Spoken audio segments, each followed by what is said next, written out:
May the name of the Lord be glorified. ഇന്ന് രാത്രിയിൽ നമുക്ക് ഇങ്ങനെ ഒന്നിച്ചു കൂടി വരുവാൻ സ്വർഗത്തിലെ ദൈവം അനുവദിച്ചല്ലോ. The Lord has enabled us to gather like this tonight again. നമ്മുടെ കർത്താവ് രക്ഷിതാവുമായ യേശുക്രിസ്തുവിന്റെ ധന്യനാമത്തിലുള്ള വന്ദനം അറിയിക്കുന്നു. I give greetings in the most precious name of our Lord and Savior Jesus Christ. സംഭവബഹുലമായ ഈ ലോകത്ത് ഈ സൂം പ്ലാറ്റ്ഫോമിൽ ദൈവത്തിന്റെ വചനത്തിന്റെ കേൾവിക്കായി നമുക്ക് കൂടി വരുവാൻ ദൈവം നമ്മെ സഹായിച്ചു. The Lord has enabled us to gather like this in this manner through the online platform Zoom, and the Lord has blessed us also with this. ഒരു പക്ഷെങ്കിൽ എന്റെ ഇരിപ്പ് കാണുമ്പോഴേ മനസ്സിലായി കാണും ഇവിടുത്തെ സാഹചര്യം ഏകദേശമൊക്കെ.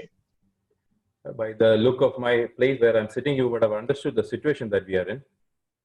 ഞാനിപ്പോ ഇരിക്കുന്നത് ഒരു എമർജൻസി ലൈറ്റ് വെട്ടത്തിലാണ്. ഇവിടെ ഇലക്ട്രിസിറ്റി ഇപ്പൊ പോയി.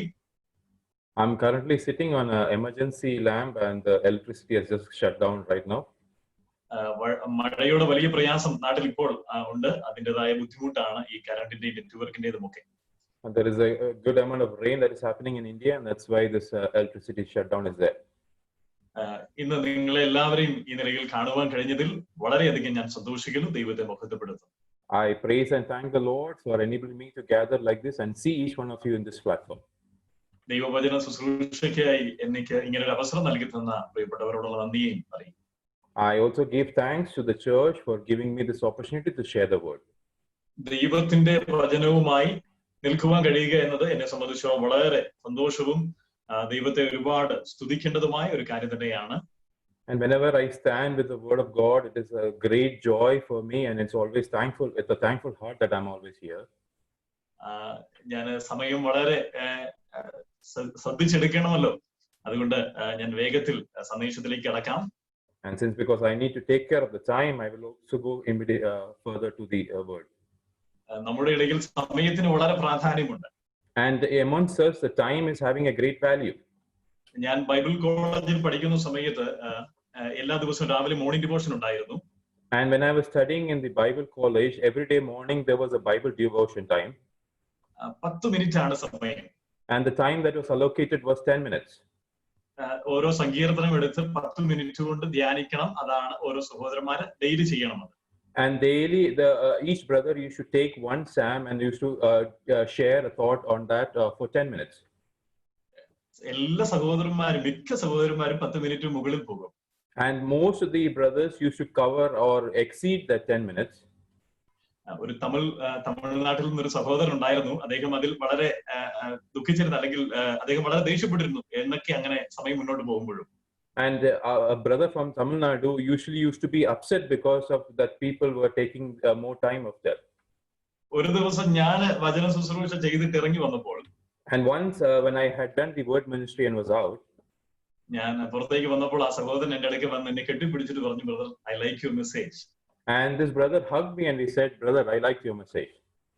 വളരെ സന്തോഷം എനിക്കുണ്ടായി. I felt joyful at that time. അദ്ദേഹം വീണ്ടും പറഞ്ഞു, I like your message because you finished it right. And then he said, I like the message because you finished it on time. സന്ദേശത്തിന്റെ മഹാത്മ്യം കൊണ്ടൊന്നുമല്ല, സമയത്തിന് നിർത്തി എന്നുള്ളത് കൊണ്ടാണ്. And he was not glorifying because of the content of the message, but because I had stopped it on time. ഇന്ന് നിങ്ങളും ഈ യോഗം കഴിഞ്ഞ ശേഷം എന്റെ സന്ദേശത്തെ കുറിച്ച് പറയുമായിരിക്കും, നല്ല സന്ദേശമാണ്. And today also after this meeting you would probably say that it is a good message. സമയത്തിൽ നിർത്തുവാൻ ഞാനും ശ്രദ്ധിക്കാം. I will also try my best to stop it in time. വളരെ പ്രാർത്ഥനയോടുകൂടെ കർത്താവിന്റെ കൃപയിൽ ശരണപ്പെട്ടുകൊണ്ട് ഒരു വേദവാക്യം നമുക്ക് വായിക്കാം. And in great prayers and also by his grace we will let us read a verse. എബ്രായ ലേഖനം 11-ാം അധ്യായം അതിന്റെ 5-ാമത്തെ വാക്യം. Hebrews chapter 11 and verse 5. വിശ്വാസത്താൽ ഹാനോക്ക് മരണം കാണാതെ എടുക്കപ്പെട്ടു, ദൈവം അവനെ എടുത്തുകൊണ്ടതിനാൽ കാണാതെയായി. അവൻ ദൈവത്തെ പ്രസാദിപ്പിച്ചു എന്ന് അവൻ എടുക്കപ്പെടുന്നതിന് മുൻപേ സാക്ഷ്യം പ്രാപിച്ചു. By faith Enoch was translated that he should not see death, and was not found because God had translated him. For before his translation he had this testimony that he pleased God. എബ്രായ ലേഖനം 11-ാം അധ്യായം നമുക്ക് എല്ലാവർക്കും പരിചിതമാണ്. And we are all familiar with the chapter in 11 in Hebrews. പഴയ നിയമത്തിലെ വിശ്വാസ വീരന്മാരെ നമുക്ക് അവിടെ കാണാം. And we can see the Old Testament heroes or faithful heroes. ഇവിടെ ഓരോരുത്തരെയായിട്ട് രേഖപ്പെടുത്തിയിട്ടുണ്ട്. And each one of Each one of them is been mentioned in this chapter, and it starts off with Abel. 5ാം വാക്യത്തിലേക്ക് വരുമ്പോൾ നാം ഹാനോക്കിനെ കുറിച്ചാണ് വായിക്കുന്നത്. And when we come to the 5th verse, we read about Enoch. ഇവിടെ ആ വാക്യം ആരംഭിക്കുന്നത് ഇങ്ങനെയാണ്.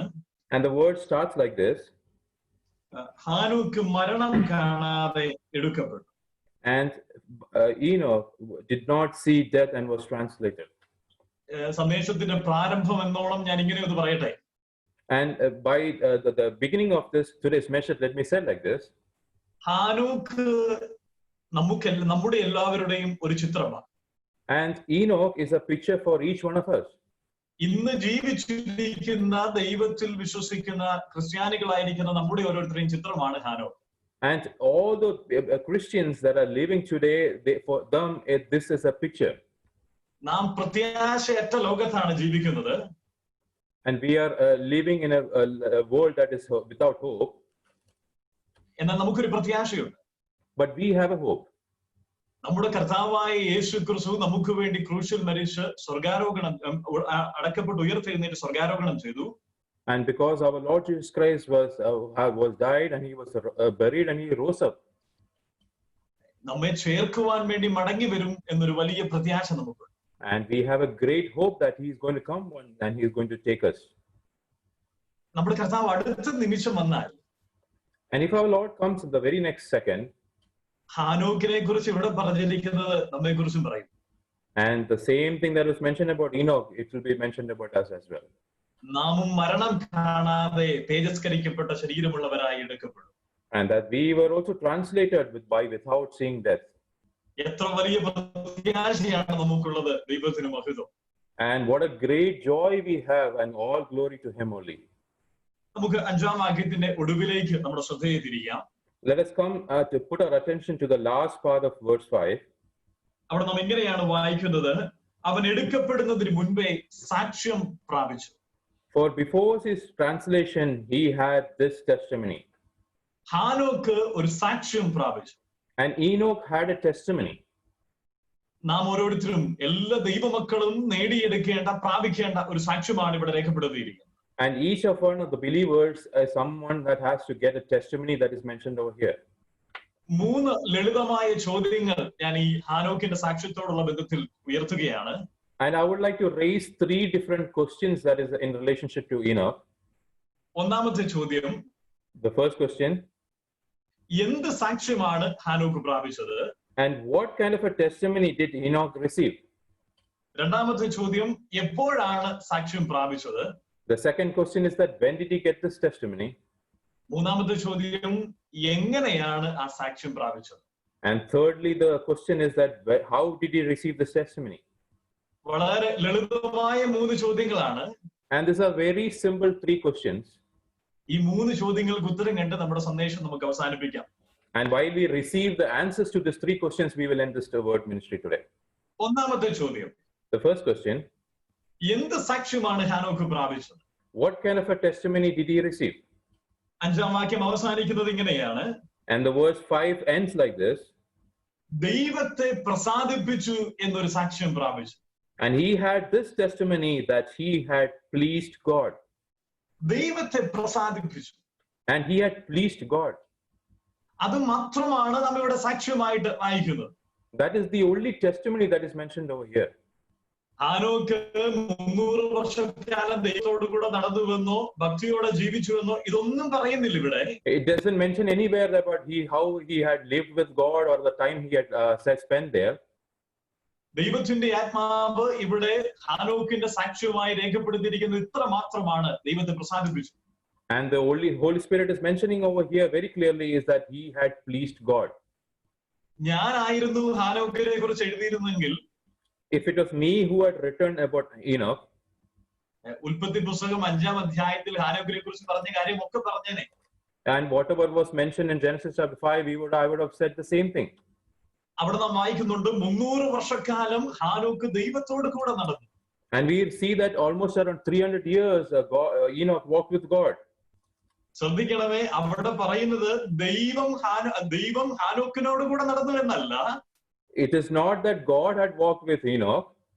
ഹാനോക്ക് ദൈവത്തോട് കൂടെ നടന്നു. What is mentioned is here that Enoch walked with God. രണ്ടും വ്യത്യസ്തമായിട്ടുള്ള രണ്ട് കാര്യങ്ങളാണ്. And two different aspects. ഇന്ന് നാം ചെയ്യുന്നത്, and today what we are also doing, നാം നമ്മുടെ വഴിയിൽ നടക്കും, ദൈവത്തെ വിളിക്കും, ദൈവമേ എന്റെ കൂടെ നടക്കാൻ വാ. and we also try to call God and tell God to walk with us. എന്നാൽ ഇവിടെ ഹാനോക്ക് ദൈവത്തിന്റെ വഴികളിൽ ദൈവത്തോടു കൂടെ നടന്നു. But here it is mentioned that Enoch walked with God or in the ways of God. 300 നീണ്ട വർഷക്കാലം നടന്നു. And he walked along 300 years, 300 long years. ഇങ്ങനെ കൂടെ ചിന്തിക്കാം, വഷളത്വം നിറഞ്ഞ ലോകത്ത് ഹാനോക്ക് മാത്രം ദൈവത്തിനു വേണ്ടി നിലനിന്നു. Or in other words, we can think like this, that in a wicked world or the generation, Enoch walked with God. എന്നാൽ പുതിയ നിയമത്തിലേക്ക് വരുമ്പോൾ ദൈവത്തിന്റെ ആത്മാവ് രേഖപ്പെടുത്തിയിരിക്കുന്നത്, but when we come to the New Testament, the Holy Spirit is mentioning like this. മറ്റൊന്നും പറയുന്നില്ല, ഒറ്റ കാര്യം, ഹാനോക്ക് ദൈവത്തെ പ്രസാദിപ്പിച്ചു. Doesn't tell anything else about Enoch, but only says that he was pleased with God. എന്ത് യാഥാർത്ഥ്യമാണ് ദൈവത്തിന്റെ ആത്മാവ് നമ്മെ ഓർമ്മപ്പെടുത്തുന്നത്? And what is it that our Holy Spirit is trying to remind over here? ഇവിടെ ഓർമ്മപ്പെടുത്തുന്നത് ഹാനോക്കിന്റെ ഹൃദയത്തിലെ ആഗ്രഹമാണ്. And what is trying to remind us that it is the desire of Enoch.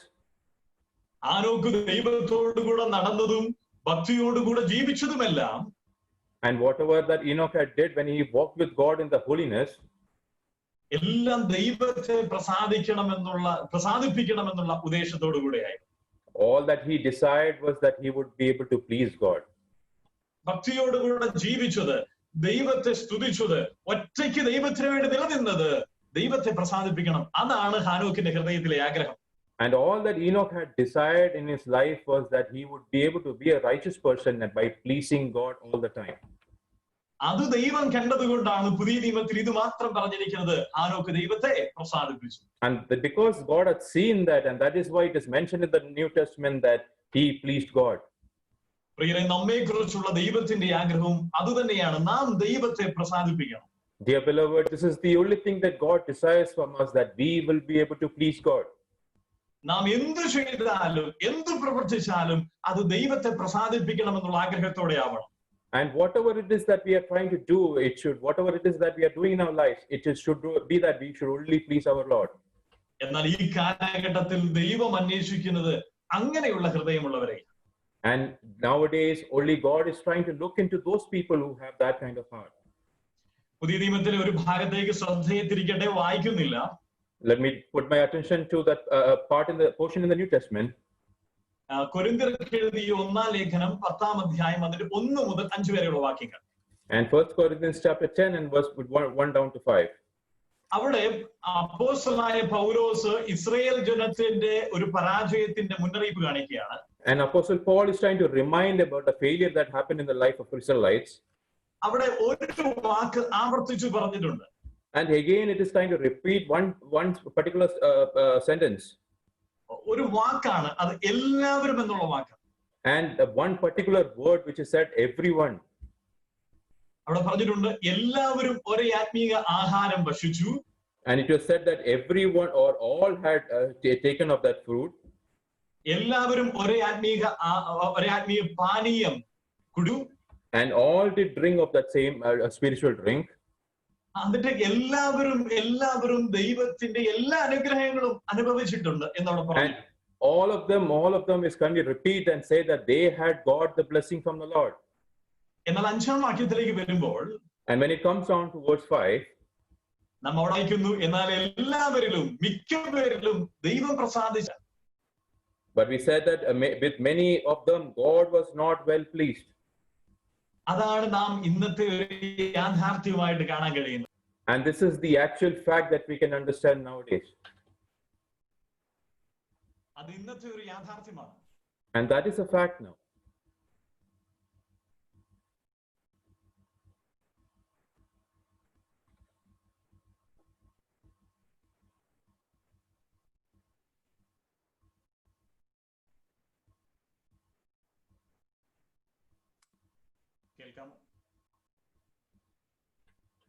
കേൾക്കാം പറഞ്ഞോളൂ.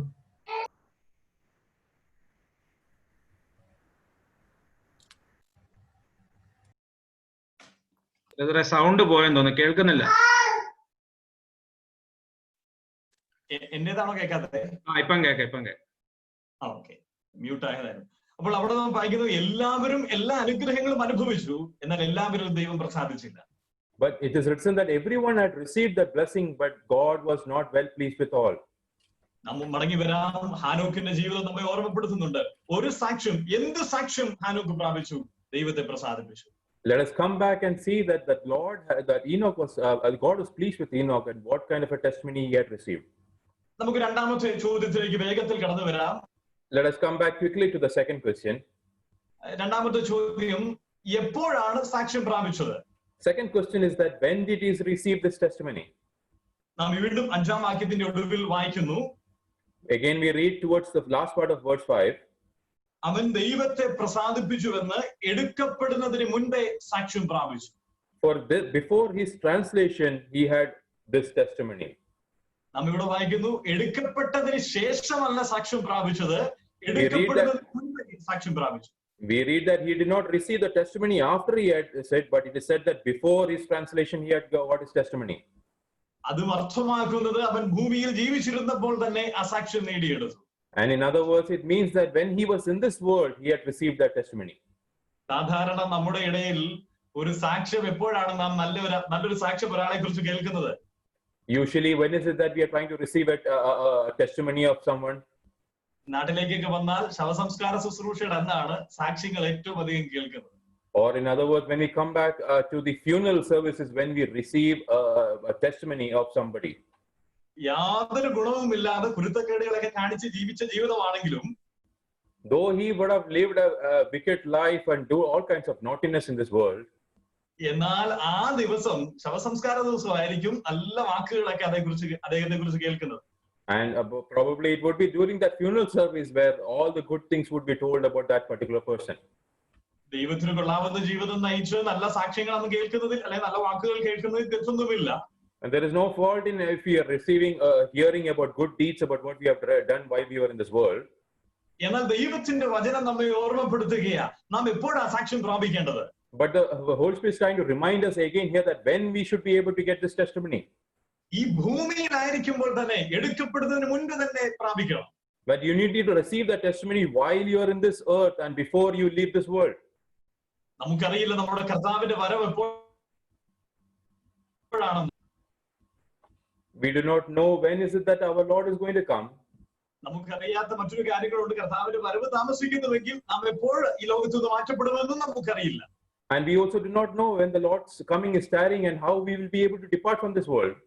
അങ്ങനെ എന്നാൽ ഇങ്ങനെ ഒരു ചോദ്യം ഉയർത്താം, എപ്പോഴാണ് ഞാൻ സാക്ഷ്യം പ്രാപിക്കേണ്ടത്? ഇന്നാണ് അതിനുള്ള സമയം. And the question would arise, that is that when is that we are going to do this testimony? The answer would be that today is the day. നിങ്ങളുടെ ശ്രദ്ധയെ ഹാനോക്കിന്റെ കാലഘട്ടത്തിലേക്ക് ഞാൻ തിരിക്കട്ടെ. Let me bring your attention back to the life of Enoch. ഹാനോക്ക് ജീവിച്ചിരുന്ന കാലഘട്ടത്തിൽ നമുക്ക് ഇന്നുള്ളത് പോലെ ഒരു Bible ഹാനോക്കിന്റെ കയ്യിലില്ലായിരുന്നു. We do not have a Bible at those days when Enoch was there. പരിശുദ്ധാത്മാവിന്റെ സ്ഥിരവാസം, indwelling spirit of God was not there. അത് പരിശുദ്ധാത്മാവിന്റെ സ്ഥിരവാസം ഇല്ലായിരുന്നു. And because the indwelling spirit of the Holy Spirit was not there at that time. അന്ന് സഭയില്ല, പഴയ നിയമത്തിൽ സഭയില്ല. And the olden times did not have the church.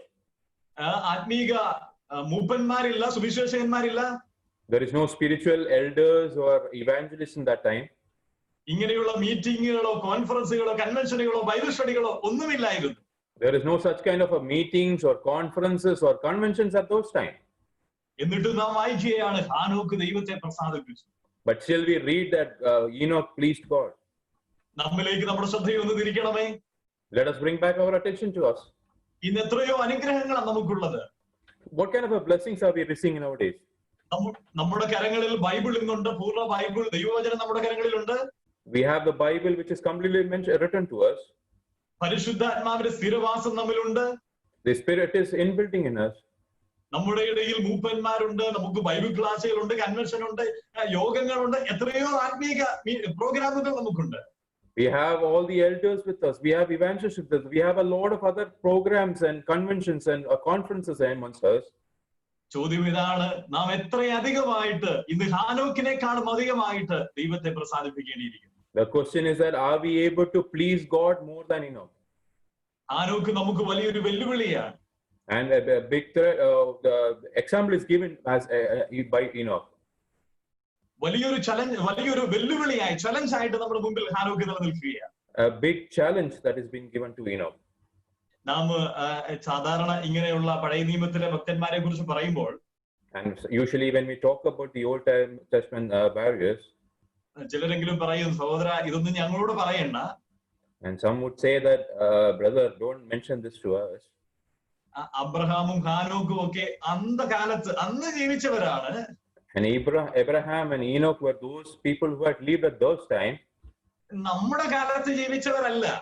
They are not ones who lived at this present situation. നമ്മൾ ജീവിക്കുന്ന 21ാം നൂറ്റാണ്ടില. We are kind of live in the 21st century. Digital വേൾഡില, എത്രയോ ഒരു വല്ലാത്ത ലോകത്താണ് ജീവിച്ചുകൊണ്ടിരിക്കുന്നത്. We are living in such a different world, and it's a digital world that we are living in. നാം നേരിടുന്ന പ്രശ്നങ്ങളൊന്നും അവര് നേരിട്ടിട്ടില്ല. ഈ ലോകം നമുക്ക് യോഗ്യമല്ല. And they did not encounter the problems that we are encountered, and we are this world is not good for us. ഈ ലോകം നമുക്ക് നല്ലൊരു ആത്മീക ജീവിതം നയിക്കാൻ ഒരു ഗുണവുമില്ല. പക്ഷെ അവർക്ക് അങ്ങനെ അല്ലായിരുന്നു. And this world is not a suitable place for us to have a spiritual life, but those days it was completely different. 11ാം അധ്യായത്തിലെ ഒരു വാക്യത്തിലേക്ക് നമ്മുടെ ശ്രദ്ധയെ ഒന്ന് തിരിക്കാം വേഗത്തിൽ. Let me come back to the attention of chapter 11 and verse there. 38ാം വാക്യത്തിന്റെ ഒടുവിൽ ലോകം അവർക്ക് യോഗ്യമായിരുന്നില്ല. And we say in verse 38, of whom the world was not worthy. ഭക്തന്മാരുടെ ജീവിതം രേഖപ്പെടുത്തിയതിനു ശേഷം ദൈവത്തിന്റെ ആത്മാവ് രേഖപ്പെടുത്തുക, അവർക്ക് ഈ ലോകം യോഗ്യമായിരുന്നില്ല. After mentioning the whole list of the faithful warriors, the Holy Spirit is trying to mention of whom the world was not worthy. ഞാനും നിങ്ങളും എന്ന് പറയുക, ഈ ലോകം എന്റെ ആത്മീക ജീവിതത്തിന് യോഗ്യമല്ലെന്ന് പറയുകയാണെങ്കിൽ, and if me and you are trying to tell that this world is not feasible for us, അവരും അബ്രഹാമും ഹാനോക്കും മോശയും അവരെല്ലാവരും പറയുന്നത് ഇത് തന്നെയാ, ഈ ലോകം ഞങ്ങൾക്കും യോഗ്യമല്ലായിരുന്നു. And they also, Abraham, Enoch, and Moses were saying the same thing, that this world was not worthy for them. അങ്ങനെയാണെങ്കിൽ, and if that is the case, ഈ ലോകം യോഗ്യമല്ലാതിരിക്കുന്ന സമയത്ത് ഹാനോക്ക് ദൈവത്തെ പ്രസാദിപ്പിച്ചുവെങ്കിൽ, and if that was the case, that Enoch was also living at the time when the world was not worthy, മൂന്നാമത്തെ ചോദ്യം നമുക്ക് വലിയ ആവേശം നൽകണം. but the third question should bring us a big challenge. എങ്ങനെയാണ് ഈ ദൈവത്തെ ഹാനോക്ക്, ഈ സാക്ഷ്യം ഹാനോക്ക് നേടിയെടുത്തത്? And how is it that Enoch had attained or gained this testimony? ഒന്നാമത്തെ ചോദ്യം നാം കണ്ടു, എന്ത് സാക്ഷ്യമാണ് ഹാനോക്ക് പ്രാപിച്ചത്? First question we saw about how God had, what kind of testimony God had told about him. ദൈവത്തെ പ്രസാദിപ്പിച്ചു എന്ന സാക്ഷ്യം. And the answer was that he had pleased God. രണ്ടാമത്തെ ചോദ്യം, എപ്പോഴാണ് അത് നേടിയത്? And second question was that when did he receive this testimony? ഭൂമിയിലായിരുന്ന സമയത്ത് തന്നെ, എടുക്കപ്പെടുന്നതിന് മുൻപേ. And that answer is that before he had left this earth. മൂന്നാമത്തെ ചോദ്യം, third question, എങ്ങനെയാണ് ഈ സാക്ഷ്യം നേടിയത്? how is it that he got this testimony? എങ്ങനെയാ ദൈവത്തെ പ്രസാദിപ്പിച്ചത്? How is it that he had pleased God? ആറാമത്തെ വാക്യത്തിലേക്ക് നമ്മുടെ ശ്രദ്ധയെ തിരിക്കാം. Let us put our attention to verse 6. നമ്മൾ അവിടെ ഇങ്ങനെ വായിക്കുന്നു, എന്നാൽ വിശ്വാസം കൂടാതെ ദൈവത്തെ പ്രസാദിപ്പിക്കുവാൻ കഴിയുന്നതല്ല. But without faith it is impossible to please him. അപ്പോൾ എങ്ങനെയാണ് ഹാനോക്ക് ദൈവത്തെ പ്രസാദിപ്പിച്ചത്? And how is it that Enoch pleased God? By faith, വിശ്വാസത്താൽ ദൈവത്തെ പ്രസാദിപ്പിച്ചു. He pleased God by faith only. നാം ഈ വാക്യം പണ്ടേ മനഃപ്പാഠമാക്കിയ ഒരു വാക്യമാണ്. And this is a verse that we have probably learned by heart. വിശ്വാസം കൂടാതെ ദൈവത്തെ പ്രസാദിപ്പിക്കുവാൻ കഴിയുന്നതല്ല. It is without faith it is impossible to please God. ഹാനോക്ക് ദൈവത്തെ പ്രസാദിപ്പിച്ചത്, ആ സാക്ഷ്യം നേടിയത് വിശ്വാസത്താലാണ്. And Enoch had God, he was able to please God, and he was able to receive that testimony. എന്നാൽ എന്താണ് ഹാനോക്ക് വിശ്വസിച്ചത്? And what is it that Enoch had believed in? അത് വീണ്ടും നമുക്കൊരു ചോദ്യം കൂടെ ഉയർത്താം. Again, another question we can raise over here. ചിലർക്ക് ചിന്തിച്ചേക്കാം, ഈ പ്രസംഗം മുഴുവൻ ചോദ്യങ്ങളാണല്ലോ എന്ന്. Some of you would have thought that this message is completely of Christians. നാം മൂന്നാമത്തെ ചോദ്യം കണ്ടത്, എങ്ങനെയാണ് ദൈവത്തെ പ്രസാദിപ്പിച്ചത്? വിശ്വാസത്താലാണ്. എന്താ വിശ്വസിച്ചത്? And thirdly, we would have asked how he got this testimony. We got the answer that this by faith. And then is the next question, what is it that he believed in? ആറാം വാക്യത്തിന്റെ രണ്ടാമത്തെ ഭാഗത്തിൽ നാം അത് വായിക്കുന്നുണ്ട്. And we read that in the second part of verse 6. ദൈവത്തിന്റെ അടുക്കൽ വരുന്നവൻ ദൈവമുണ്ട് എന്നും തന്നെ അന്വേഷിക്കുന്നവർക്ക് പ്രതിഫലം കൊടുക്കുന്നു എന്നും വിശ്വസിക്കേണ്ടതല്ലയോ? For he that cometh to God must believe that he is, and that he is the rewarder of them that diligently seek him. രണ്ട് കാര്യങ്ങൾ ഹാനോക്ക് വിശ്വസിച്ചു. Two different things that Enoch had believed in. ഒന്ന്, ദൈവം ഉണ്ട് എന്ന് വിശ്വസിച്ചു. Firstly, he believed in the fact that there is God. രണ്ടാമത്, ദൈവം പ്രതിഫലം നൽകുന്നു എന്ന് വിശ്വസിച്ചു. Secondly, he believed that God will give them a reward. ആ വിശ്വാസം ദൈവത്തെ പ്രസാദിപ്പിച്ചു. And that faith had pleased God. വേഗത്തിൽ വരാം. ഒന്നാമത് എന്താണ് ഹാനോക്ക് വിശ്വസിച്ചത്? Let us come quickly. What is it that he believed? ദൈവമുണ്ട് എന്ന് വിശ്വസിച്ചു. He believed that there was God. എല്ലാവരും അത് വിശ്വസിക്കുന്നതാണ് അല്ലേ? Every one of us believes the same thing. നാമെല്ലാം വിശ്വസിക്കുന്നുണ്ട് നമ്മുടെ ദൈവം ഉണ്ട്. നമ്മുടെ ദൈവം സർവ്വവ്യാപിയായ ദൈവമാണ്. omnipresent God ആണ്. And we all believe in the fact that our Lord is an omnipresent God. ദൈവം എല്ലായിടത്തും ഉണ്ട്. He is a God that is there all the places. ഹാനോക്ക് അത് വിശ്വസിച്ചു. Enoch believed in that. ഞാനത് ഇങ്ങനെ ഒന്ന് പറയട്ടെ. Let me put it in this manner. ഹാനോക്ക് വ്യക്തിപരമായിട്ട് വിശ്വസിച്ചു, എന്റെ ദൈവം എന്നെ എപ്പോഴും നോക്കിക്കൊണ്ടിരിക്കുന്ന omnipresent ആയ ഗോഡാണ്. Enoch believed in this manner that personally that he is a God that is there, and he is there, that he is there in all the presence. ഞാൻ എന്ത് ചിന്തിക്കുന്നതും ഞാൻ എന്ത് ചിന്തിച്ചാലും ദൈവം അത് കണ്ടുകൊണ്ടിരിക്കുക. Whatever is it that I am thinking, whatever is it that I'm thought processes, he knows all of it. ഞാൻ എന്ത് പറഞ്ഞാലും ദൈവം കേൾക്കും. Whatever I am speaking, he understands it, or he is hearing. ഞാൻ എന്ത് ചെയ്താലും ദൈവം കാണും. Whatever I am doing, he is able to see it. അത് ഹാനോക്ക് വിശ്വസിച്ചു. Enoch believed that. നമ്മളൊക്കെ ബ്രദറാണ്. We are all brethren. ദൈവത്തെ കുറിച്ച് ഒന്ന് വിശദീകരിക്കുവാൻ പറഞ്ഞാൽ നീണ്ട എസ്സകൾ എഴുതുവാൻ നമുക്ക് എല്ലാവർക്കും കഴിയും. യാഥാർത്ഥ്യമാണല്ലോ. If we ask someone to tell about our Lord, we can write big essays about it. എന്നാൽ ദൈവം സർവ്വവ്യാപിയാണ്, omnipresent ആണ് എന്നുള്ള കാര്യം നമുക്കറിയാം. We know very well that our God is an omnipresent God. എന്നാൽ അത് വ്യക്തിപരമായി ഹാനോക്കിനെ പോലെ വിശ്വസിക്കുവാൻ നമ്മെ കൊണ്ട് കഴിയും. Are we able to individually believe it just like Enoch? എന്റെ ജീവിതത്തെ വ്യക്തിപരമായി സ്വാധീനിച്ച ഒരു യാഥാർത്ഥ്യമാണ്. And this is a belief that had influenced me personally. ഞാൻ എവിടെയായിരുന്നാലും എന്നെ എപ്പോഴും നോക്കിക്കൊണ്ടിരിക്കുന്ന ഒരു ദൈവമാണ് നമ്മുടെ ദൈവം. Our God is a God that wherever we are, he is the one who has an eye on or looks upon us. ഈ പ്രതികൂലങ്ങളുടെ മധ്യത്തിൽ നാം ജീവിക്കുമ്പോൾ നമ്മെ അറിയുന്ന ഒരു ദൈവമുണ്ട്. And even in spite of this difficult situation that we are living in, we have a God who is aware about it and who knows us well. മറ്റാരോടും പറയുവാൻ കഴിയാത്ത സ്വകാര്യ ദുഃഖങ്ങളിലൂടെ നാം കടന്നു പോകുമ്പോൾ നമ്മെ അറിയുന്ന ഒരു ദൈവമുണ്ട്. We have a God that knows us even though we are going through difficulties where we are not able to share it with others. നമുക്ക് ആശ്വസിക്കുവാൻ വകയുണ്ട്. നമ്മുടെ ദൈവം നമ്മെ കണ്ടുകൊണ്ടിരിക്കുകയാണ്. And we can have a great comfort in us that because our God sees all of this. ഹാനോക്ക് അത് വിശ്വസിച്ചു. Enoch believed in that. ആശ്വാസം കണ്ടെത്തുക മാത്രമല്ല, Not only that he had found comfort in that, അത് മാത്രമല്ല ഹാനോക്കിന്റെ ജീവിതത്തെ ഈ വിശ്വാസം നിയന്ത്രിച്ചു. and not only that, his life, this faith had controlled him. ദൈവം എപ്പോഴും എന്നെ നോക്കിക്കൊണ്ടിരിക്കുന്ന ആ ബോധ്യം, ആ വിശ്വാസം ആ ജീവിതത്തിന്റെ എല്ലാ തലങ്ങളെയും സ്വാധീനിച്ചു. And all the places where our Lord is there, his presence is there, that had controlled him all throughout his life. ചില കാര്യങ്ങളൊക്കെ വേണ്ടെന്ന് ഹാനോക്ക് വെച്ചു. Enoch decided certain things would not be needed in his life. ഞാൻ ഒരു വാക്യം കൂടെ എബ്രായ ലേഖനത്തിൽ നിന്ന് വായിക്കട്ടെ. Let me read one more verse from Hebrews. എനിക്ക് ധൈര്യമായിട്ട് വായിക്കാൻ കറണ്ട് വന്നു. I can read courageously because the current is back. നമ്മുടെ ദൈവം ദഹിപ്പിക്കുന്ന അഗ്നിയല്ലോ. Our God is a fearful God. അതിന്റെ 29-ാം വാക്യം. Which one, brother? Hebrews chapter 12 verse 29.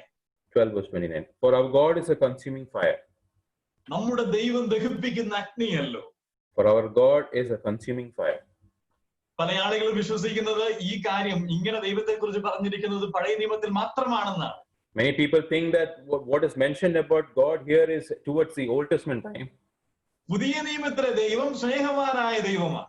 The Lord is a loving God in the New Testament. പല വിശ്വാസികളുടെ ഭവനങ്ങളിൽ ഞാൻ കടന്നു പോയിട്ടുണ്ട്. When I have gone to various of the believers' houses, അവരുടെ ഭിത്തികളിലൊക്കെ ഹാളിലെ ഭിത്തികളിലൊക്കെ അനേക ദൈവവചനങ്ങൾ എഴുതി വെച്ചിരിക്കുന്നത് ഞാൻ കണ്ടിട്ടുണ്ട്. I can see in various places where the word of God is verses are written on the wall.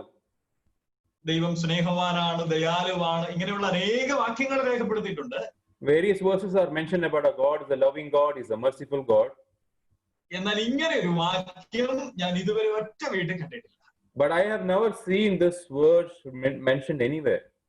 ഞങ്ങളുടെ വീട്ടിലും ഇല്ല കേട്ടോ. Even in my house it's not there. എങ്കിലും ഞാനത് പറയട്ടെ, ഇത് പഴയ നിയമത്തിലല്ല പുതിയ നിയമത്തിലാണ് ഈ വാക്യം നാം വായിക്കുന്നത്.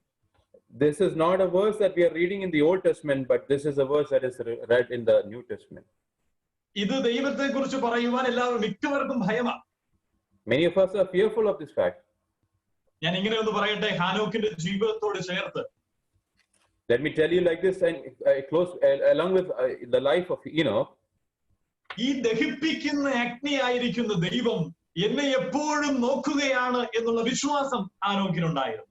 And Enoch had the faith that this God, who is a consuming fire, is always looking upon him.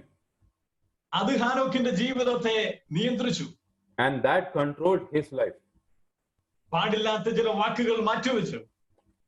Words that I'm not supposed to say, he kept it aside.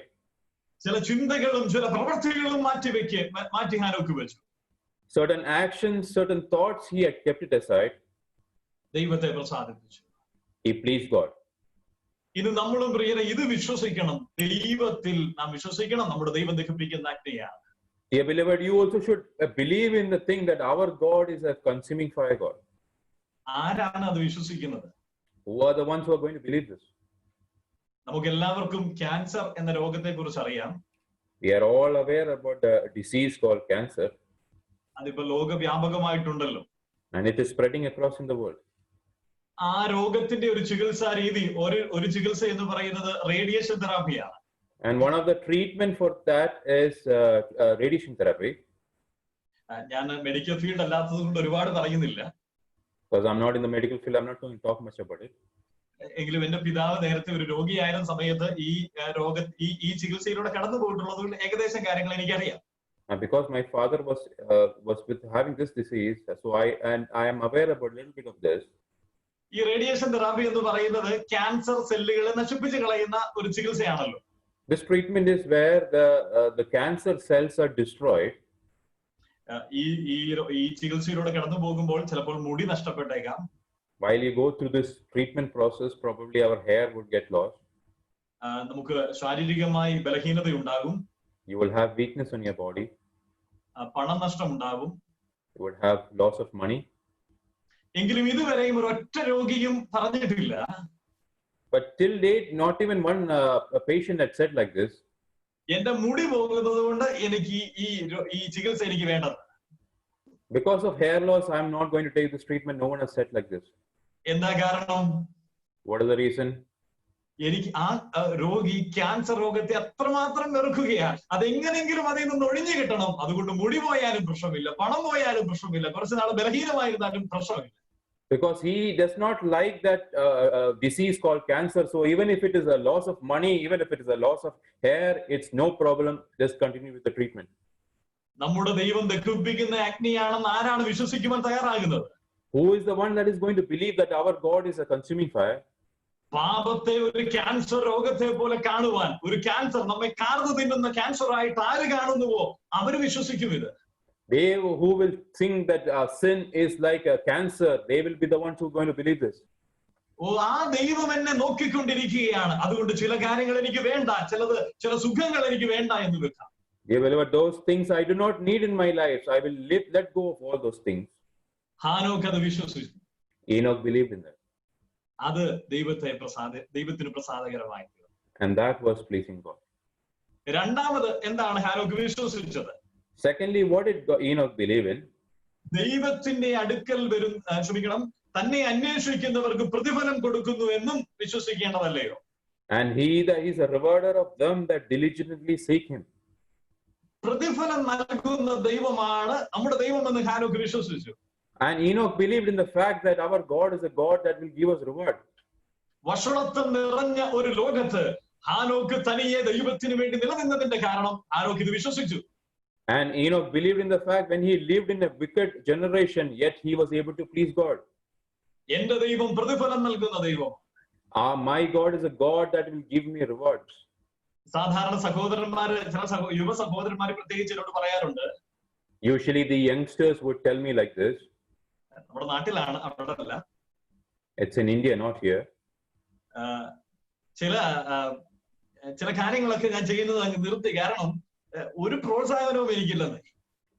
I am stopping to do certain things here because I'm not getting any motivation. ബ്രദറെ നന്നായി എന്ന് കേട്ടാ മതിയായിരുന്നു, പക്ഷെ ഒരുത്തരും പറയുന്നില്ല.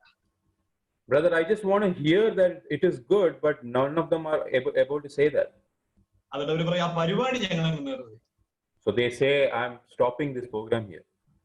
അത് സത്യമാണ്. It's a true fact.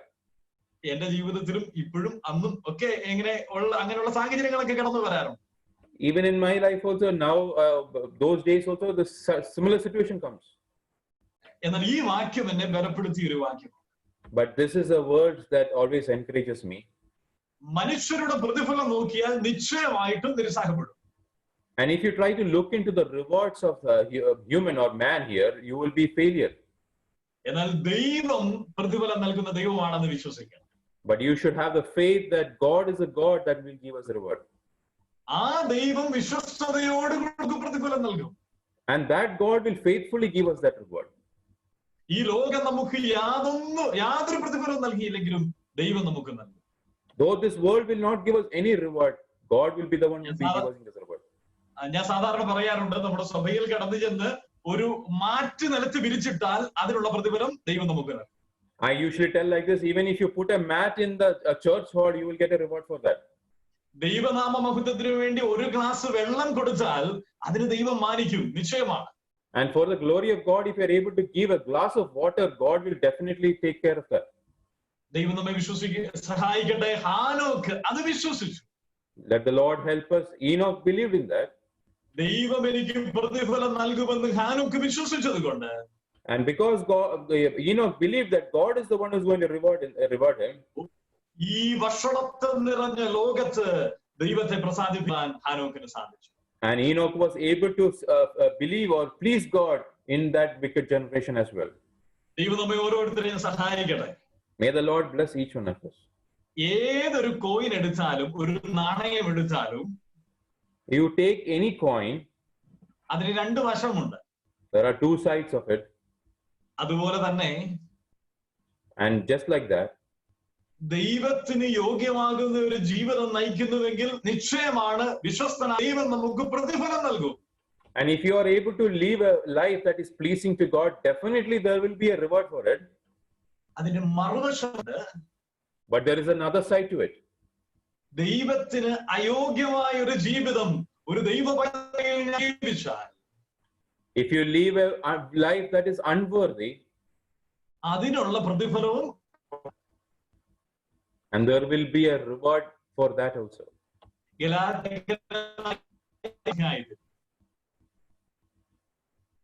What is that, brother? ഗലാത്യലേഖനത്തിൽ നാം വായിക്കുന്നുണ്ട്, and we read like this in Galatians, മനുഷ്യൻ വിതയ്ക്കുന്നത് തന്നെ കൊയ്യും, and he will reap what he sows. അതുകൊണ്ട് തന്നെ ഇവിടെ നമുക്ക് ഇങ്ങനെ മനസ്സിലാക്കാൻ കഴിയും, എന്താണോ വിതയ്ക്കുന്നത് അത് കൊയ്യും. and whatever he reaps, he will be able to sow. That's what we see here. നെല്ല് വിതച്ചിട്ട് ഗോതമ്പിന്റെ വിളവെടുപ്പ് നടക്കത്തില്ല. if he tries to put rice or a paddy, he will not be able to get what he is desiring. ഗോതമ്പ് കിട്ടത്തില്ല. he will not be able to get wheat out of it. നെല്ല് തന്നെയായിരിക്കും കിട്ടുന്നത്. he will only be able to get rice out of it. അതുപോലെ തന്നെ and just like that, അതുപോലെ തന്നെ നാം എന്ത് വിതയ്ക്കുന്നുവോ, നാം എന്ത് ചെയ്യുന്നുവോ അതിനുള്ള പ്രതിഫലം ദൈവം നമുക്ക് നൽകും. and whatever we are trying to reap, God will be able to give us accordingly. അത് ഹാനോക്ക് വിശ്വസിച്ചു. Enoch believed in that. നമ്മുടെ ജീവിതത്തിൽ നാം അത് വിശ്വസിക്കണം. we also should be able to believe in that. ആരും നമുക്ക് പ്രതിഫലം നൽകിയില്ലെങ്കിലും ഒരു വിശ്വസ്തനായ ദൈവം നമുക്കുള്ളത് കൊണ്ട് ദൈവത്തിന് യോഗ്യമായ ഒരു ജീവിതം നാം നയിക്കണം. That even if there is no one that is be able to give us reward, we should be able to understand the fact that God is there to give us a reward and live that life faithfully. 3 ചോദ്യങ്ങൾ ഹനോക്കിന്റെ സാക്ഷ്യത്തോടുള്ള ബന്ധത്തിൽ നാം കണ്ടു. We also saw 3 different questions in the life testimony of Enoch. എന്ത് സാക്ഷ്യമാണ് ഹാനോക്ക് പ്രാപിച്ചത്? What kind of a testimony Enoch received? നാം കണ്ടു ദൈവത്തെ പ്രസാദിപ്പിച്ചു എന്ന സാക്ഷ്യം. We saw that he had pleased God. എപ്പോഴാണ് ആ സാക്ഷ്യം നേടിയത്? When is it that he received this testimony? താൻ എടുക്കപ്പെടുന്നതിന് മുൻപേ ആ സാക്ഷ്യം പ്രാപിച്ചു. Before he had translated from this world, he had got this. മൂന്നാമത് എങ്ങനെയാണ് ആ സാക്ഷ്യം ലഭിച്ചത്? Thirdly, how is it that he had got this testimony? വിശ്വാസത്താൽ ദൈവത്തെ പ്രസാദിപ്പിച്ചു, സാക്ഷ്യം പ്രാപിച്ചു. With faith, he had pleased God. 2 കാര്യങ്ങൾ ഹാനോക്ക് വിശ്വസിച്ചു. 2 different things Enoch believed. ഒന്ന്, Firstly, ദൈവം എന്നെ എപ്പോഴും നോക്കിക്കൊണ്ടിരിക്കുന്നു എന്ന് ഹാനോക്ക് വിശ്വസിച്ചു. Enoch believed in the fact that God is always looking onto him. ആ ദൈവം ദഹിപ്പിക്കുന്ന അഗ്നിയാണെന്ന് നാം കണ്ടു. We saw that he is a consuming fire. നാം പലപ്പോഴും ഇങ്ങനെ ചിന്തിക്കാറുണ്ട്. Many times we think like this. തീ എന്ന് പറയുന്നത് ദഹിപ്പിക്കുന്ന ഒന്നാണ്, നശിപ്പിക്കുന്ന ഒന്നാണെന്ന് നാം ചിന്തിക്കാറുണ്ട്. We think about the fact that fire is something that can consume. ഞാൻ ഇങ്ങനെ ഒന്ന് പറയട്ടെ. Let me tell you like this. നമ്മൾ അടുക്കളയിൽ തീ ഉപയോഗിക്കുന്നവരാണ്. We also use fire in our kitchens. സഹോദരിമാർക്ക് ഇത് കൂടുതൽ മനസ്സിലാക്കാൻ കഴിയും. ഇന്ന് സഹോദരന്മാർക്കും അത് മനസ്സിലാകും. Sisters are the ones who usually understand this, but now brothers also know about it. ഞാനും കുക്ക് ചെയ്യാറുള്ള ആളാണ്. I am also someone who does cooking. അപ്പോൾ തീ എന്തിനാണ് നമ്മൾ അടുക്കളയിൽ ഉപയോഗിക്കുന്നത്? Why is it that we use fire in the kitchen? ഭക്ഷ്യയോഗ്യമല്ലാത്ത ആഹാരം അല്ല ആഹാര പദാർത്ഥം നമുക്ക് ഭക്ഷിക്കുവാൻ യോഗ്യമായ നിലയിലാക്കി തീർക്കുവാൻ വേണ്ടിയാണ്. It is because that food that we cannot consume, we will be able to make it in a consumable manner. അത് യോഗ്യമായ നിലയിലാക്കി തീർക്കുകയാണ്. And it is a process that makes it worthy. ഇതാണ് ദഹിപ്പിക്കുന്ന അഗ്നിയായ ദൈവത്തോടു കൂടെ വസിക്കുമ്പോൾ നമ്മുടെ ജീവിതത്തിൽ സംഭവിക്കുന്ന ഒന്ന്. This is the same impact that is going to cause in our life when we walk with a God that is consuming fire. നമ്മുടെ ജീവിതത്തിൽ അയോഗ്യമായിരിക്കുന്ന അനേക കാര്യങ്ങളെ നീക്കിക്കളയുവാൻ ഇത് നമ്മെ ഇടയാക്കും. This will also be helpful that when anything that is to be removed or unworthy things, we'll be able to move it from our life. യോഗ്യമായ നിലയിൽ ദൈവത്തിനു വേണ്ടി ജീവിക്കുവാൻ അത് നമ്മെ സഹായിക്കും. ദൈവത്തെ പ്രസാദിപ്പിക്കുവാൻ സഹായിക്കും. That will be able to make us worthy enough to Lord. That will be able to please our God. പഴയ നിയമത്തിലെ ഒരു വാക്യത്തിലേക്ക് വേഗത്തിൽ ശ്രദ്ധയൊന്ന് തിരിക്കട്ടെ. Let me bring closer to attention once again to the Old Testament. യെശയ്യാ പ്രവാചകന്റെ പുസ്തകം 33-ാം അധ്യായം. Book of Isaiah chapter 33. അതിന്റെ 14-ാമത്തെ വാക്യം. Verse 14. സിയോനിലെ പാപികൾ പേടിക്കുന്നു, വഷളന്മാർക്ക് നടുക്കം പിടിച്ചിരിക്കുന്നു. നമ്മിൽ ആര് ദഹിപ്പിക്കുന്ന തീയുടെ അടുക്കൽ പാർക്കും? നമ്മിൽ ആര് നിത്യദഹനങ്ങളുടെ അടുക്കൽ പാർക്കും? The sinners in Zion are afraid. Fearfulness of surprise the hypocrites. Who among us shall dwell with the devouring fire? Who among us shall dwell with the everlasting burning? ഇവിടെ നാം വായിക്കുന്നത് ഇങ്ങനെയാണ്. നമ്മിൽ ആര് ദഹിപ്പിക്കുന്ന തീയുടെ, നാം പുതിയ നിയമത്തിൽ കണ്ടു, ദഹിപ്പിക്കുന്ന അഗ്നിയോട് കൂടെ വസിക്കും. Here it is mentioned that who among us shall dwell among the devouring fire. അതിന്റെ അവസാനം നാം ഇങ്ങനെയാണ് വായിക്കുന്നത്, ആര് നിത്യദഹനങ്ങളോട് കൂടെ പാർക്കും. In the last part of that verse we see that who among us shall dwell with the everlasting burning. അപ്പൊ നമ്മുടെ ദൈവം ദഹിപ്പിക്കുന്ന അഗ്നിയാണ്. We know that our God is a consuming fire. ഇവിടെ പറയുകയാണ് നാം അത് അല്പനേരത്തേക്ക് മാത്രം വിശ്വസിക്കേണ്ട ഒന്നല്ല. It is not mentioned that you have to devour it for a little time. നിത്യദഹനങ്ങളോടെ ആര് വസിക്കും, ആര് പാർക്കും? Who shall dwell with the everlasting burning? അതാണ് നമ്മെ ഇവിടെ ഓർമ്മപ്പെടുന്നത്. എപ്പോഴും ആരാണ് എപ്പോഴും പാർക്കുവാൻ മനസ്സ് കാണിക്കുന്നത്? Who is the one who is able to dwell completely or for everlasting? ദൈവം എപ്പോഴും എന്നെ നോക്കിക്കൊണ്ടിരിക്കുന്നു എന്ന് ബോധ്യമുള്ളവൻ. We should one who will be able to have the thought that the God is the one who's always looking at us. അങ്ങനെ ജീവിക്കുമ്പോൾ സംഭവിക്കുന്ന കാര്യങ്ങളാണ് 15-ാം വാക്യത്തിൽ രേഖപ്പെടുത്തിയിരിക്കുന്നത്. And if we look into that, then we see what is mentioned in verse 15. നാം അവിടെ വായിക്കുന്നുണ്ട്. വിവരിക്കാതെ ഞാൻ ഇങ്ങനെ ഒന്ന് പറഞ്ഞു പോകട്ടെ. Let me read like this without further explanation. നീതിയായി നടക്കും. He that walketh righteously. എന്ന് വെച്ചാൽ വിശുദ്ധ ജീവിതം നയിക്കും. In other words, is the one who lives a righteous life. രണ്ട് നേര് പറയും. Secondly, speaking uprightly. എന്ന് വെച്ചാൽ നാം കാപട്യമല്ല പറയുന്നത്. ഒന്ന് ഇവിടെ പറയും, മറ്റൊന്ന് മറിച്ച് തിരിച്ചു പറയും. അങ്ങനെയല്ല, നേര് സത്യം പറയുന്നവരായിരിക്കും. Or in other words, it's not by saying lies, by saying one thing in the other side, another thing in the other side. It's by speaking the right thing. അപ്പോൾ നാം കപടഭക്തിക്കാരാവുകയില്ല എന്ന് നമുക്ക് മനസ്സിലാക്കാം. We can see that we will not be hypocrites. മൂന്നാമത് നാം ഇവിടെ വായിക്കുന്നത് ഇങ്ങനെയാണ്: കൈക്കൂലി വാങ്ങാതെ കൈ തടയും, കുടഞ്ഞു കളയും. And we see that his hands from holding bribes, they will also be stopped. അങ്ങനെ എന്നാൽ ദ്രവ്യാഗ്രഹമില്ലാതെ ശരിയായ നിലയിലായിരിക്കും നാം ജീവിക്കുന്നത് പണത്തോടുള്ള ബന്ധത്തിൽ. And we should all be without being greedy, without having the desire for money here. നാലാമത് വായിക്കുന്നു: രക്തപാതകത്തെ കുറിച്ച് കേൾക്കാതെ വണ്ണം എന്റെ ചെവി അടച്ചു കളയും. And that stopped us here from hearing of blood is the fourth thing. അത് നമുക്ക് ഇങ്ങനെ വേണ്ടത് ഒറ്റ വാക്കിൽ പറയാം: ഗോസിപ്പിന് നമ്മുടെ ചെവി തുറന്നു കൊടുക്കുകയില്ല. And in other words, we can say that we will not open our ears for gossiping. അഞ്ചാമത് നാം അവിടെ വായിക്കുന്നു: ദോഷം കാണാതെ വണ്ണം നമ്മുടെ കണ്ണടച്ചു കളയും. Fifthly, we see that and shutteth his eyes from seeing evil.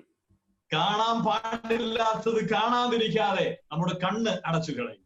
The things that we are not supposed to see, our eyes should be closed. ഇതെങ്ങനെയാ സാധ്യമാകുന്നത്? How is this possible? ഓ നിത്യദഹനമായിരിക്കുന്ന, ദഹിപ്പിക്കുന്ന അഗ്നിയായിരിക്കുന്ന ദൈവം എന്നെ നോക്കുന്നുണ്ട് എന്നുള്ള വിശ്വാസമുള്ളവർ മാത്രമേ ഇത് സാധിക്കുകയുള്ളൂ. Dear beloved, only those who will be able to understand the fact that our God, who is a consuming fire, is looking upon us all the time. ഹാനോക്ക് അത് വിശ്വസിച്ചു. Enoch believed in that. അത് അവന്റെ ജീവിതത്തെ നിയന്ത്രിച്ചു. And that controlled his life. അത് ദൈവത്തിന് പ്രസാദകരമായ ഒരു ജീവിതം നയിക്കുവാൻ കാരണമായി. And because of that, he was able to live a life to please the Lord. രണ്ടാമതായി ഹാനോക്ക് എന്താണ് വിശ്വസിച്ചത്? Secondly, what is it that Enoch believed in? നാം വായിച്ചത് ഇങ്ങനെയാണ്: പ്രതിഫലം നൽകുന്ന ദൈവമാണ് എന്റെ ദൈവം എന്ന് വിശ്വസിച്ചു. And he believed in the fact that God is a God that will give us reward. നാമും അത് വിശ്വസിക്കേണ്ടിയിരിക്കും. Dear beloved, this is something that we also should believe in. നമ്മെ കുറിച്ചുള്ള ദൈവത്തിന്റെ ആഗ്രഹം എന്ന് പറയുന്നത് ദൈവത്തിന് പ്രസാദകരമായ ഒരു ജീവിതം നാം നയിക്കുന്നവർ ആകണം എന്നുള്ളതാണ്. And we also should be having the belief that we should be able to live a life to please the Lord. ഞാൻ എന്റെ വാക്ക് പാലിക്കുകയാണ്. ഞാൻ സമയത്തിന് മുൻപേ എന്റെ സന്ദേശം നിർത്താം. I am trying to stick on with my words. I'll try to stop before the time. ഒരു യാഥാർത്ഥ്യങ്ങളോട് ഞാനൊന്ന് പറയട്ടെ, ഒരു കഥയിലൂടെ. Let me also tell you a fact by a story. നമുക്കൊരൊറ്റ ജീവിതം നമുക്ക് ഈ ഭൂമിയിൽ ദൈവം നൽകിയിട്ടുള്ളൂ. Lord has only given us one life while we are in this world. ആ ജീവിതം ദൈവത്തിൽ പ്രസാദിപ്പിക്കുവാനുള്ളതാണ്.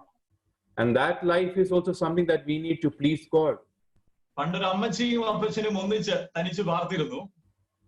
Once there was a grandmother and a grandfather who was living alone.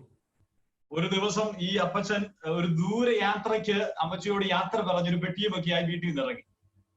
One day the grandfather had told goodbye to the grandmother and had gone for a long journey. ഒരു train യാത്രയാണ്. He's going in a train travel. യാത്രയ്ക്ക് ടാറ്റയൊക്കെ പറഞ്ഞ് വീട്ടിൽ നിന്ന് പോയി. He said goodbye and then he started his journey. അന്ന് രാത്രിയിൽ ഈ അമ്മച്ചി ഒരു വാർത്ത കേട്ടു. That night the grandmother heard a news. അപ്പച്ചൻ പോയ വണ്ടി ട്രെയിന് ഒരു അപകടത്തിൽപ്പെട്ടു, അതിലുള്ളവരെല്ലാവരും മരിച്ചു. And she heard the news that the dear one who had gone in the train and went through an accident and all of them had passed away. ഈ മാതാവ് വളരെ ദുഃഖിച്ചു. His mother was very much grieved. അപ്പച്ചന്റെ body കിട്ടാൻ, അച്ചായന്റെ body കിട്ടുവാൻ കുറെ അന്വേഷിച്ചു. She tried to get the body of her grandfather. ഒടുവിൽ അച്ചായന്റെ body കിട്ടി. And she got the body of the dear one. ഇത് വീട്ടിൽ കൊണ്ടുവന്നു. Brought the body to the house. മുഖമൊന്നും കാണാൻ കഴിയുന്നില്ല. ട്രെയിൻ കത്തിയത് കൊണ്ട് മുഖമെല്ലാം കത്തി എരിഞ്ഞു പോയിരുന്നു. The face was not visible because the train had gone through a fire accident. അമ്മച്ചി നെഞ്ചത്തൊക്കെ ഒരു ഉമ്മയൊക്കെ കൊടുത്ത് അപ്പച്ചന് ശവസംസ്കാരം നടത്തി. And that grandmother did the funeral service by kissing him on the chest. ഒരാഴ്ച കഴിഞ്ഞപ്പോൾ After about a week, ഈ അമ്മാമ്മ വീടിന്റെ ഉമ്മറത്തിരിക്കുകയാണ്.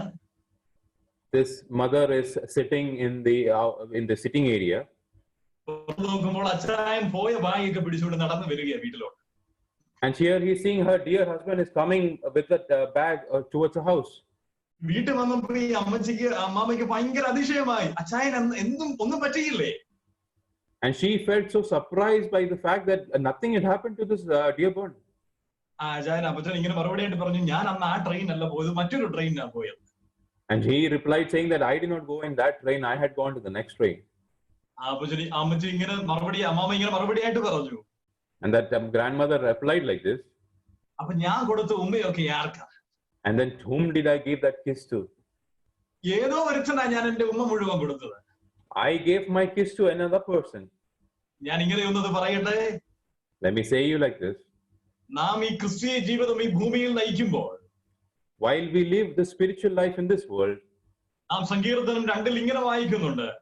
We read like this in Psalm 2. വഴിയിൽ വെച്ച് നശിച്ചു പോകാതിരിക്കുവാൻ പുത്രനെ ചുംബിച്ചുകൊള്ളുക. നാം കർത്താവായ യേശു ക്രിസ്തുവിനെ പ്രസാദിപ്പിക്കുന്നവരായിരിക്കാം. We should be the ones who should be able to please the Lord. എന്നാൽ നാം ഈ ഭൂമിയിൽ ഈ ലോകത്തെ ചുംബിച്ച് ഈ ലോകത്തിന്റെ പിന്നാലെ പോകുന്നുവെങ്കിൽ, if we are the ones who go beyond for this world or go behind this world, നമ്മുടെ ജീവിതം ഒരു പരാജയമായി. our life will be a failure. പ്രസാദിപ്പിക്കേണ്ടവനെ പ്രസാദിപ്പിച്ചുകൊണ്ട് നമ്മുടെ ജീവിതം നമുക്ക് മുന്നോട്ട് കൊണ്ടുപോകും. Let us lead the life to please the one that is to be pleased. ഞാൻ തുടങ്ങിയതുപോലെ നമുക്കൊരു വലിയ പ്രത്യാശയുണ്ട് ഈ പ്രത്യാശയറ്റ ലോകത്തിൽ. And just like I said in the beginning that we have a great hope when we live in this world. അത് നമ്മുടെ കർത്താവായ യേശു ക്രിസ്തുവിന്റെ വരവാണ്. And that is the coming of our Lord Jesus Christ. നമ്മുടെ കർത്താവിന്റെ വരവ് ഏറ്റവും ആസന്നമായിരിക്കുന്നു. ഈ സംഭവങ്ങൾ, ഈ ലോക സംഭവങ്ങൾ അതാണ് വിളിച്ചറിയിക്കുന്നത്. All these incidents that are happening around the world shows that our Lord's coming is very near. അതിനു മുൻപേ And before that, നമുക്ക് ഹാനോക്കിനെ പോലെ ഇങ്ങനെ ഒരു സാക്ഷ്യം പ്രാപിക്കേണ്ടിയിരിക്കുന്നു. and we also should be like Enoch and we should be able to get that testimony. ദൈവം നമ്മെ ഓരോരുത്തരെയും സഹായിക്കട്ടെ. May the Lord bless each one of us. ദൈവത്തെ പ്രസാദിപ്പിച്ചു എന്നൊരു സാക്ഷ്യം ഈ ഭൂമിയിലായിരിക്കുമ്പോൾ തന്നെ വിശ്വാസത്താൽ പ്രാപിക്കാം. Let us also by telling that very faithfully that we will be able to get that testimony while we are in this earth. ഇങ്ങനെ ഒരു അവസരം നൽകുന്ന അവിടെയുള്ള സർവ്വസഭയോട് ദൈവത്തെ സ്തുതിക്കുന്നു. ദൈവനാമം മഹത്വപ്പെടുമാറാകട്ടെ. I thank the Lord for the church that had given me this opportunity. May His great name be glorified.